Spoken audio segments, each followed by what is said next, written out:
Okay, potato intolerance. So here's your list of foods and additives to avoid. You will receive a handout with this list to reference back after this video. However, we're going to go through each one of these one by one so you understand what potato includes. So potato includes all forms of potato, including sweet potatoes and yams and any other kind of potato. It also includes all potato ingredients like potato flour and potato starch. Potato also includes most tapioca, arrowroot, jicama, kabocha squash, and Jerusalem artichokes. So here's some example of these things here. These are Jerusalem artichokes, kabocha squash, and jicama, and then also arrowroot and tapioca. So here's a example of tapioca in a product. These are Simple Mills crackers, and they contain tapioca starch. So you want to avoid any tapioca and arrowroot ingredients. You'll find tapioca and arrowroot in many gluten-free products, so you want to look out for those. Okay. Potato also includes any enriched wheat or white flour products because they contain synthetic B vitamins. So here's an example of classic white all-purpose flour. You can see here it says enriched on the front label. And we see in the ingredients it contains all of these different B vitamins: niacin, thiamine, riboflavin, and folic acid. These are all different types of B vitamins. So the way the food industry works is the whole kernel of wheat contains all the B vitamins and vitamin E and all the wonderful nutrients necessary to keep us healthy. But in order to make it shelf stable, the industrially we shear off the germ and the bran of the wheat off of the wheat kernel, so we're just left with the carbohydrate in the middle, and that's what white flour is. So there's essentially no vitamins in white flour, but it's very, very shelf stable. But back in the day, before we had an understanding of vitamin and mineral needs in the human body, children were getting very ill growing up eating white flour because there was no B vitamins, and they were actually born with growth deformities and all sorts of things. So then the government added back in synthetic B vitamins into the food. So this is an example of the industrial food industry and kind of how it works and how industrial foods often contain people's food intolerances. So any enriched wheat or white flour product that contains synthetic and B vitamins, that means that it's enriched, is considered potato because they grow synthetic B vitamins on potato culture. So pretty much any pasta, any bread, any crackers, anything like this that you get at a store or that you get at a restaurant is going to be enriched wheat or white flour. You want to always read labels. There are some good brands out there, and we have resources for you that can contain stone ground whole wheat flour. So there's no added synthetic B vitamins, but you have to be careful and read the ingredient label, not only for this, but for some other things that we're going to go over. Of course, the best bread that you can eat is stone ground, completely whole wheat, natural sourdough bread that doesn't have any other additives in it. So look out for our resources, but just remember that most breads, bagels, pastries, baked goods, crackers, and noodles are going to be made out of this flour that contains synthetic B vitamins, which are potato.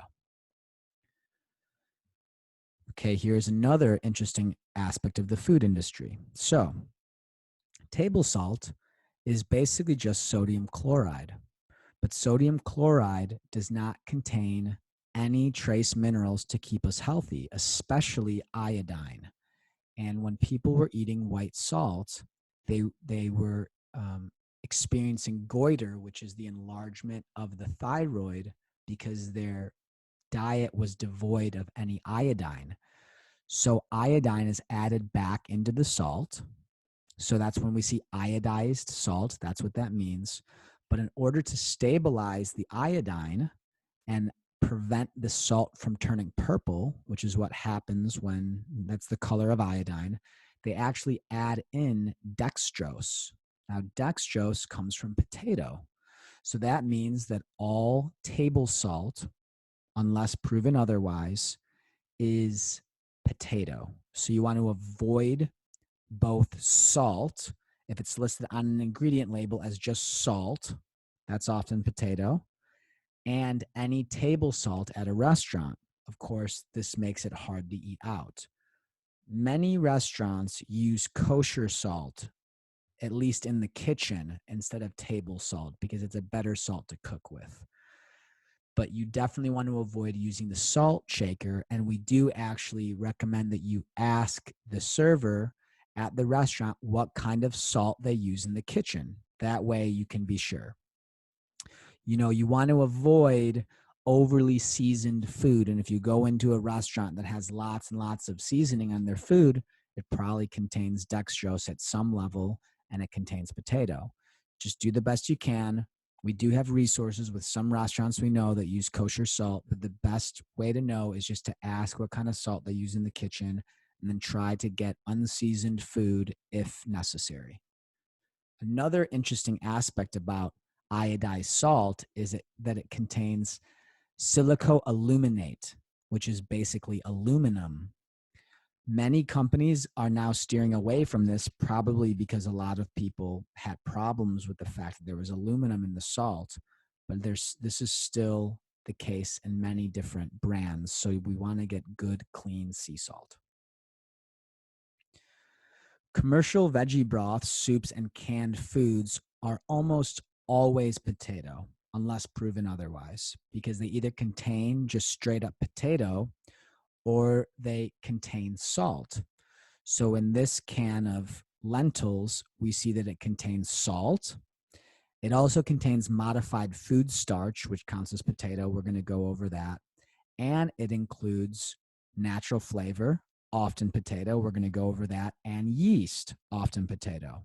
So this is filled with potato, even though we don't even see potato listed in the ingredients. This is a label from a veggie broth.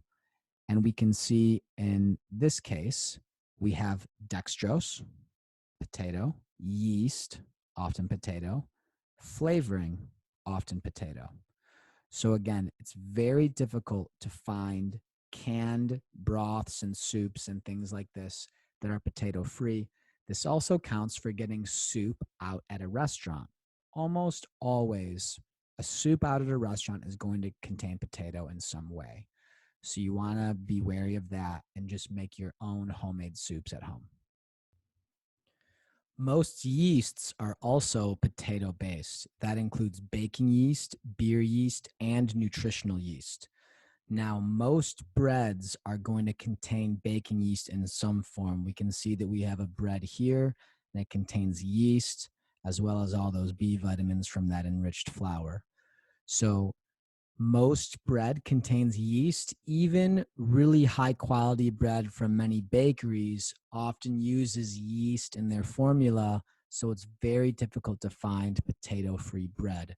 We do have some resources for you that are breads that are free of potato, and we're always working on finding more, but just be aware that most bread you'll see yeast on the ingredients, and even if you get like a home baked bread from a good bakery, it's often potato based. So that's why we recommend that you make your own at home.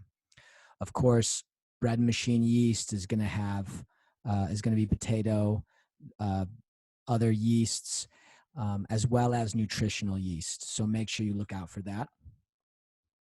Again, most beer contains beer yeast. So there's very few beers that are actually potato free.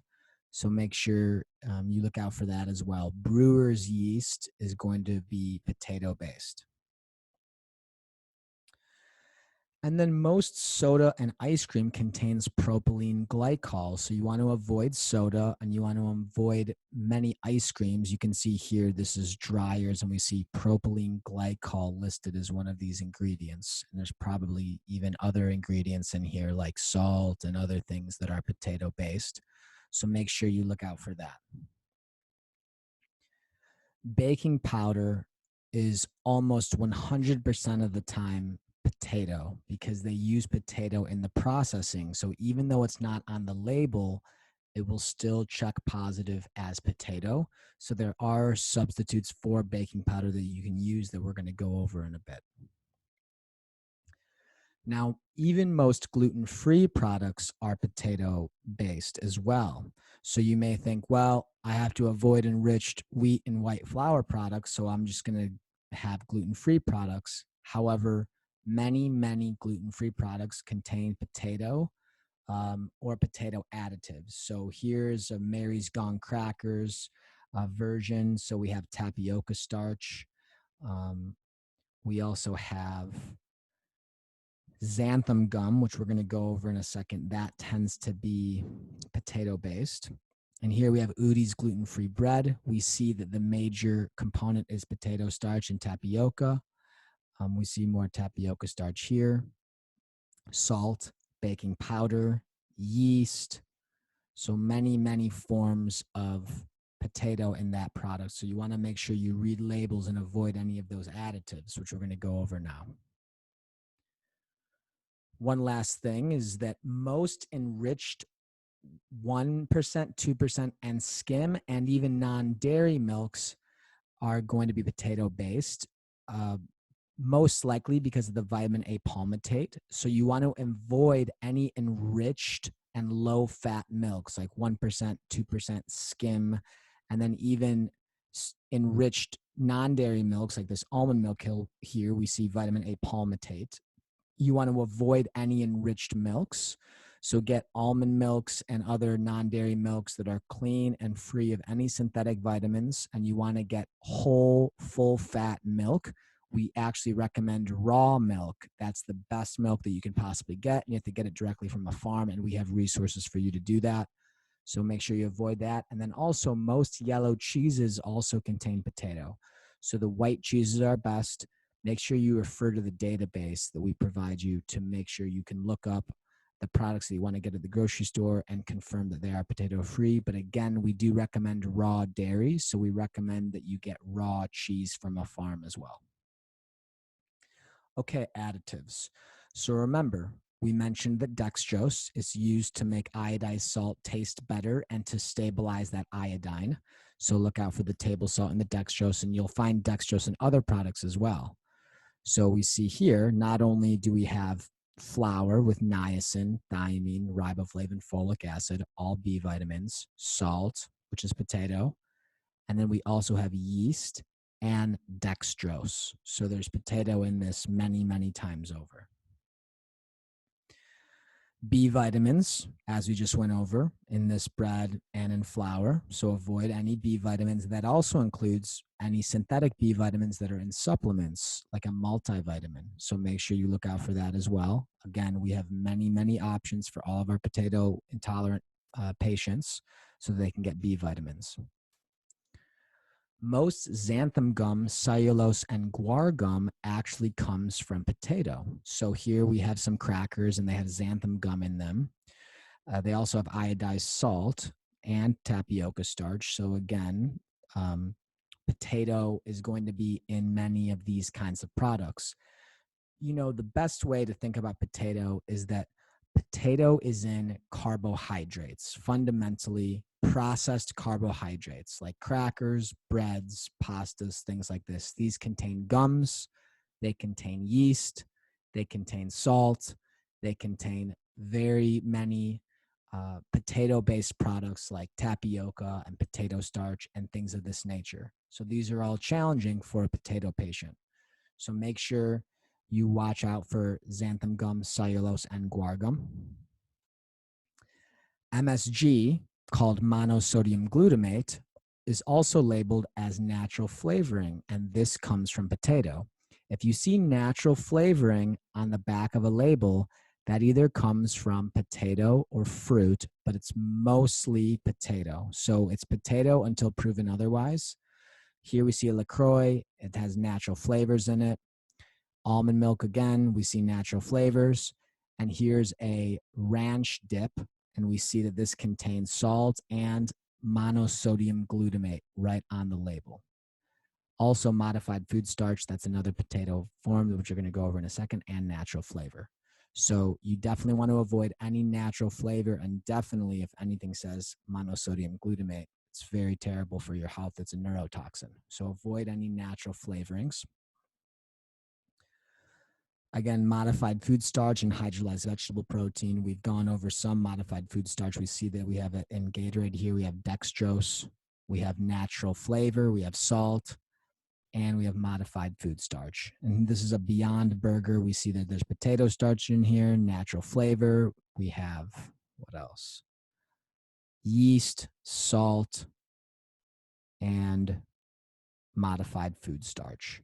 So avoid anything that contains modified food starch or hydrolyzed vegetable protein. We don't recommend any of these industrial products anyways. We recommend traditional whole foods. So anything with this many ingredients you don't want to eat.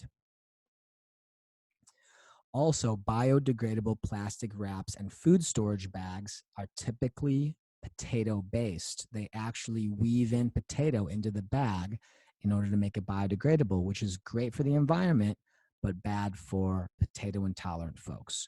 So you want to avoid any biodegradable plastic wraps and food storage bags. In our eyes, you should just avoid plastic in general and just use glass Pyrex. You can also get reusable um, food bags that are made out of, like, you know, polyester, nylon, the ones that Ziploc close, or I'm sorry, not Ziploc, but Velcro close. So there are many reusable bags that you can get to avoid plastic bags. And if you want storage bags, then we recommend you use glass, Pyrex, something of that nature. Penicillin is actually potato based. So any penicillin style antibiotics you want to avoid. If you go to the medical doctor for any acute health issue, then we recommend that you tell them that you're allergic to penicillin. That way they just avoid it entirely, and then they'll give you a substitute. And there's plenty of substitutes that they can use that are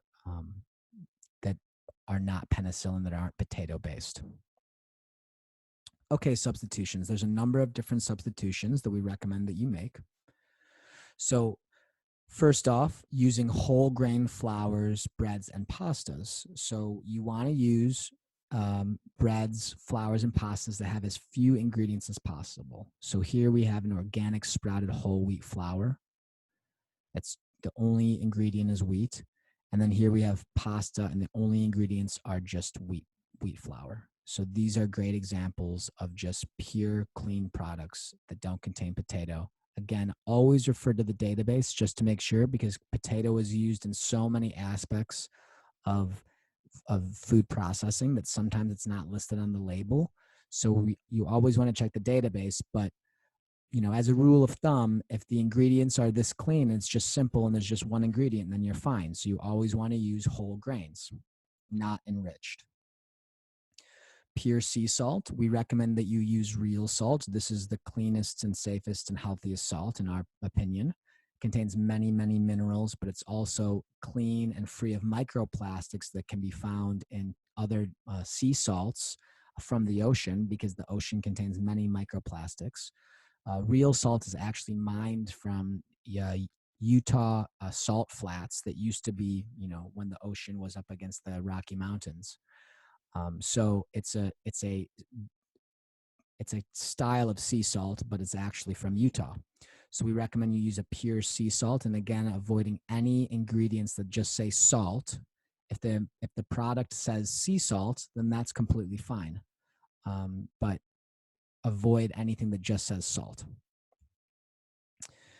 So baking soda and cornstarch can be used as a great substitute for baking powder. So you can mix 50% baking soda and 50% cornstarch, and then use that as a substitute for baking powder in recipes. And there's other substitutions for baking powder that you can find online as well. And then as far as yeast is concerned, Bragg's nutritional yeast and Red Star yeast are actually potato free. Yeast is either grown on sugar or it's grown on potato. Most of it's grown on potato, but these two brands we find are actually free of potato. They're grown on sugar, so they evaluate, they check as sugar. Cassava root, yucca, rutabaga, taro, and turnips are all potato free. Now, tapioca actually comes from cassava root. If it's pure 100% cassava root or pure 100% tapioca, it's potato free. However, most tapioca that's used in various products is um, they use potato in the processing. So that's why we tell you to avoid tapioca. So this isn't hypocritical. It's just that you can use pure cassava root or pure tapioca in its pure form when it's not in an industrial product. Again, check the label and check the database to confirm if the product does not contain potato. You can also use yucca, um, rutabaga, taro, and turnips. These are all starchy vegetables that can be used as a substitute for potato to make hash browns, to make fries, homemade fries in the oven, to put in stews and soups. And you can even mash them to make kind of like a potato like mash. So they're starchy vegetables that can be substituted for that starchiness of the potato. So you don't have to avoid any starch. You can still use these starches. So again, make sure you refer to the database and check the FAQs in the food intolerance section on this in this program in order to answer any questions. And if you have any additional questions, please reach out to us.